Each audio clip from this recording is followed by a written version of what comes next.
show where we discuss all things caravans. That's right, everything you need to know about caravans, from weights, towing, maintenance, appliances, renovations, buying a caravan, repairs, destinations and reviews. We'll also chat with some Aussie legends, manufacturers, suppliers and of course, people who love caravans. Take it away, Roy.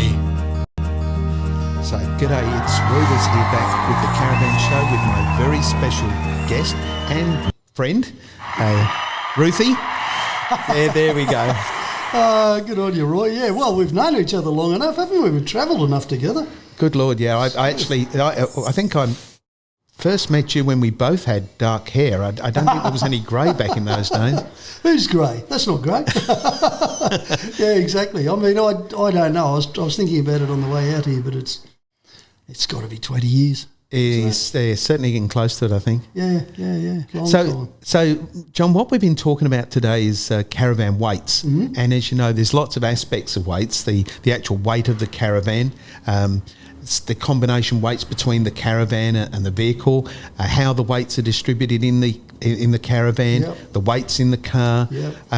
We've spoken about when you get a car and you accessorise it, that you've really got to consider the fact that weight is going to affect your towing capacity with the GVM. So, and we talked about the levels upgrade and all that sort of stuff. But I guess really I'd like to hear from you in terms of what goes wrong when people really don't follow those sort of rules and regulations. Yeah. Oh, well, gee, Roy, it's funny for me, okay, because when I first came into this trade, so to speak, not as a journo, but as a caravan reviewer, tester, authority. I was actually called an authority on day 2, which was amazing, you know, because I had a column in Caravan and Motorhome magazine called The Old Dog, where I answered caravanners' questions.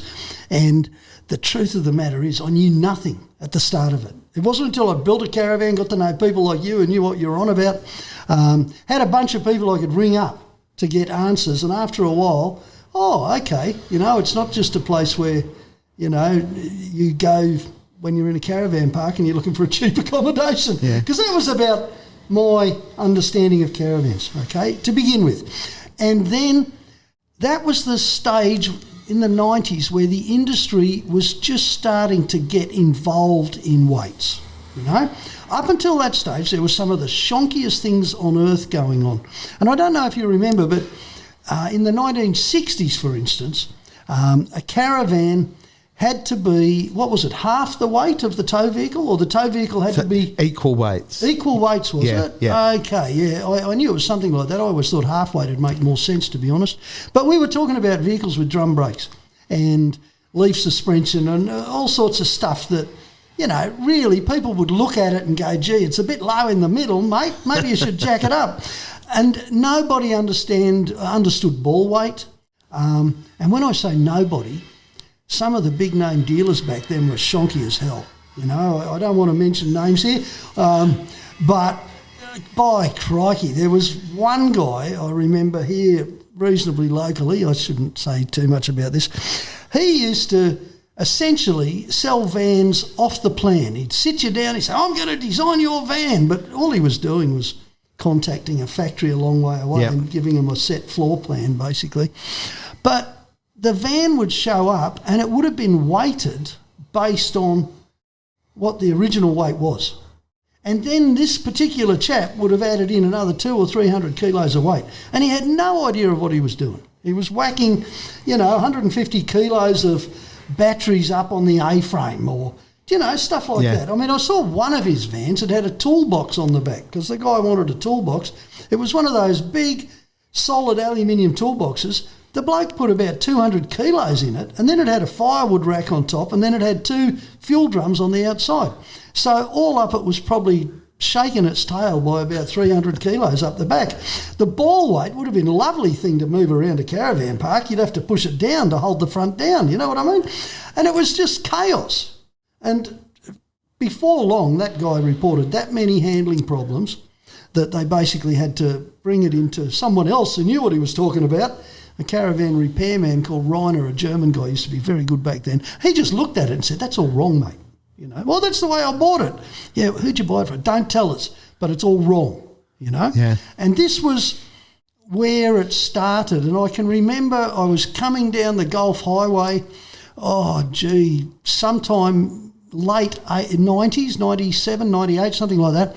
And the other way, I saw a road train coming. And just behind that road train was a guy slowing down, and he had a big four-wheel drive and an old Viscount, and we're talking a really old Viscount, but he only had the chassis left. The thing had imploded. And the reason it imploded was because the tail had started wagging all over the place because he didn't understand ball weight. No one did. And then the road train had been coming past as he's tried to slow down. The whole thing's created one of those weird air, you know, those strange things that happen when road trains go past caravans. And it's just gone fushka. And there's nothing worse than seeing 3 kilometres of someone else's underwear. Oh, wow. You know, and knives and forks and glasses and cups. And I guess so many times up here in where you're from, Caboolture, there was a couple of caravan repair yards that used to fix pretty much everything back in the 90s and early 2000s. And I used to spend a lot of time hanging around them because there is nothing like going to a caravan repair yard to see what has actually worked on the road, you know? Yeah, absolutely. And you can get a view from a manufacturer. They're a manufacturer, my walls are the most solid walls on earth, and somebody else fits an awning and it pulls the wall off, you know? And it's not until you see the thing in bits at a caravan repair yard that you can go, gee, that's shonky, you know? Or that's not shonky. That's really good because you see plenty of them. But most of the issue with loading, it's a two-sided thing as far as I'm concerned. It's the manufacturer or the caravan salesman, whoever decides to kit that thing out without any understanding of centre of gravity, without any understanding of a functional ball weight and the vehicle that's pulling it, you know. All vehicles are different. You can't just go, okay, this is the limit, this is what it should do, 350 kilo ball weight, that's a given, let's do it, bang. And then it doesn't necessarily work, you know. Now, I know that this is an issue that's getting less and less, but that's because people understand it more and more. And that's because people like you know, telling people all the time. They're starting to listen. But there was a great long period where you'd see so many vans that had been badly loaded. I saw a badly loaded by either the dealer or by the customer later on. Yeah. And there was one example up here on the Sunshine Coast. A caravan repairer had a fairly lightweight so-called outback van. You know, we shouldn't say too much about so-called outback vans. Yes, that's not. Some of them had a whole lot of checker plate aluminium glued on in the right places, and that was about it. But it was one of those type of vans, and it really shouldn't have gone much further out back than the Gold Coast. But anyway, the guy had decided he wanted extra water tanks. And so they put 2 80-litre water tanks in between the rails of the caravan right at the rear. 160 kilos right up the back. Why not up the front? Because the A-frame didn't allow enough room. And, you know, what about the handbrake cables and all these other things? I mean, there would have been another way of doing it, for sure. But no, 180 kilos right up the back. A litre of water weighs a kilo. We both know that. And it's just crazy, some of the stuff they do. Now, that particular van didn't get any further than Kilcoy, which is, 80 k's from here? Yeah, 3/4 an hour or something from here. It's not far. Going down a hill, started to wag its tail. You know, possibly a more experienced driver might have known to put his foot down to pull the buckle out of it, but this particular chap hit the brakes and that was it. Yeah, no, that's a good point. You know, we've sort of touched on this previously, but, you know, what do you do when you get this tail wag happening? And from my experience and what I'm seeing with people having accidents where they start to sway, quite often actually it's a lack of experience from the driver and knowing what to do. Oh, yeah. That will actually save them. So you end up with a bad badly weighted van. You've got all this weight on the back there. We're wiggling around like crazy. And, yeah, the answer could be to accelerate. But seems to me that there's only really a couple of scenarios where the van will actually sway, and that is downhill, yes, where the van's now trying to push the car. But the most common one, and the one that creates the most accidents, is actually after overtaking. Yes. So what I'm seeing is that a natural method of overtaking when we're driving a car without a Caravan is we come up behind the car in front of us, we accelerate, we go around the car, and as we go past the car, we start to de-accelerate to get our speed back to where it should be. And we'll just take a quick break for John to answer his mobile phone. Sorry about that. I'm not going to answer it. It's going to go away. I do apologise for that. No, that's all right. Mobile phones are good.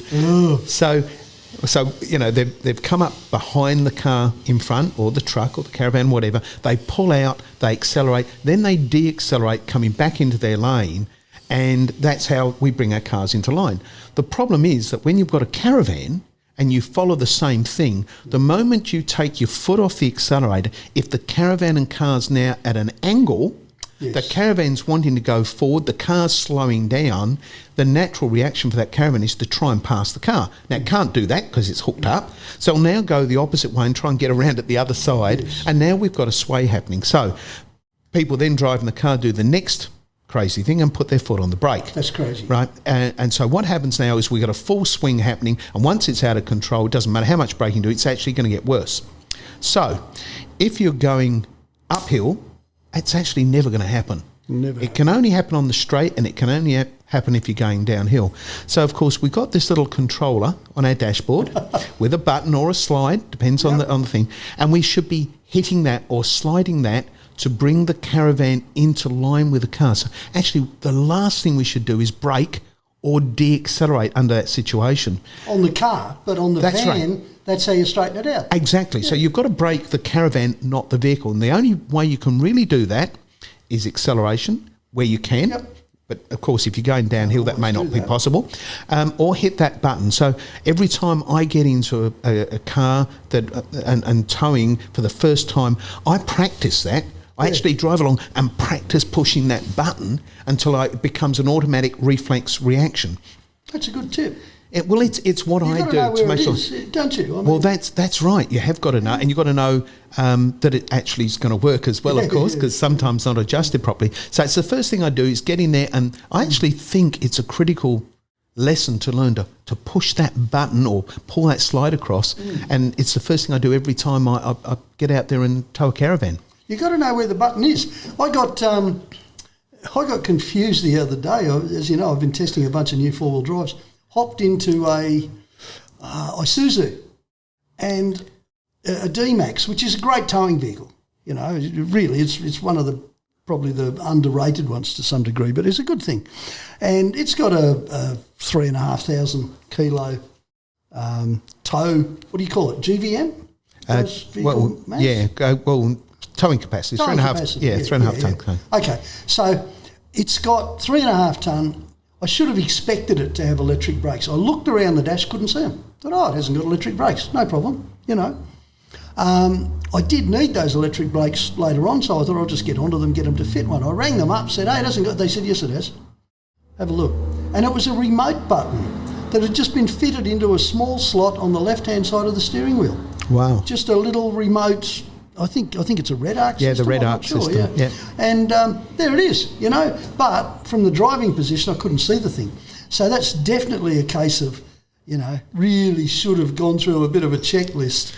Yeah. You know. And well, in fairness, when you're driving a car with a van at the back there, you know, it is pretty important that that's exactly what you do. You've got to be checking that out. Those red arcs that you mentioned, I've actually in recent times seen quite a large number of them coming through that don't work properly. Oh, okay. When they install them, if it's not installed correctly and the plastic's too thick, the button actually doesn't depress. Right. And you need that depression because that is that activation. Yeah. So I love the Red Arc product. I think the Red Arc product is fantastic. The biggest benefit of the one you're talking about there is we can install that somewhere where it's not in the way of the airbag, where those bigger ones used to be in the way of the airbags, and of course you could end up with the airbag going on and wearing your brake controller, you know. That's right, but Roy, that therein is the crux of 99% of all caravan problems that aren't driver related, which is installation. Yeah. You know, who fits this stuff? I mean, you're talking about brake controllers, but that's where all the weights come back into play, all the balance stuff, you know. Absolutely. Any bushy in Australia can weld, pretty much. You know, I can MIG weld you a set of brackets onto your A-frame for extra gas bottles and batteries and all the rest of it. It's not a problem, you know. Anyone can do it. But do they understand what they're doing in terms of balance? Of implications, you know, the implications of taking that one step further, which is, you know, fortunately we don't see it that much. You still see it a lot on motorhomes for some reason, you know.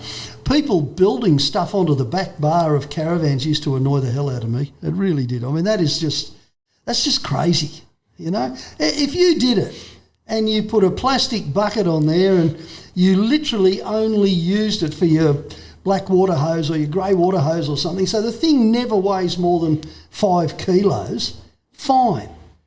But then you sell it, or somebody else borrows your van, or something happens and someone else looks at it and goes, oh, wow, I can fit the firewood in there, and they go out and pick up a whole bunch of hardwood or something, you know. And all of a sudden you've got 150 kilos hanging off the back. That is, in my mind, the big problem with fitting full stop bang. I mean, you can take that all the way through. You can talk about that in vehicles too. The number of people who will sell you something, be it driving lights or whatever, an onboard compressor or airbags, the product can be perfectly fine, you know, but the result is just terrible because whoever fitted it hasn't got a clue, or perhaps they don't understand the greater thing. And I know that's something that you do know about because we've travelled the outback. But the Australian outback is not really a place for light-duty engineering. You know? No, not at all. If you're going to go from Brisbane to the Gold Coast every Christmas for your holidays, you'll get away with all sorts of rubbish. But if you're going to go even from here to Cairns, up the coast road, deal with the potholes and all the rest of it, and then come back down the inland way through Hewenden, you know, you're talking about reasonably narrow roads, potholes, you're talking about stuff that shakes, stuff that breaks, and lots of it, big distances. And that's where fitment is just the crucial issue. Fitment and balance. This of course is moving on kind of to a different subject. It is, but it's a subject that's well worth talking about because it's on my hit list of things that we need to discuss. Yeah. This fitment of goods after I spoke earlier on the subject of what determines a tear weight, and that the tear weight that comes out the factory isn't necessarily going to be what's on the plate of that van you bought, because someone might have come along and fitted the things that you're talking about. Yes. You know, I love the story you talked about the wood carrier and the fuel and that on the back of that caravan, because I was thinking to myself, that's absolutely perfect. It's got it just the way you need it to be, because what should have happened next is someone should have come along with a cigarette lighter and actually, you know, really would have fixed that sway problem completely by burning the damn thing. Yeah, exactly, yeah. And even that, I mean, that's a different subject too. But where do you carry fuel, you know? Yeah. Different rules, different states. Absolutely. Let's not go there now. But can I just assure everybody, do not carry it on the back? No, don't.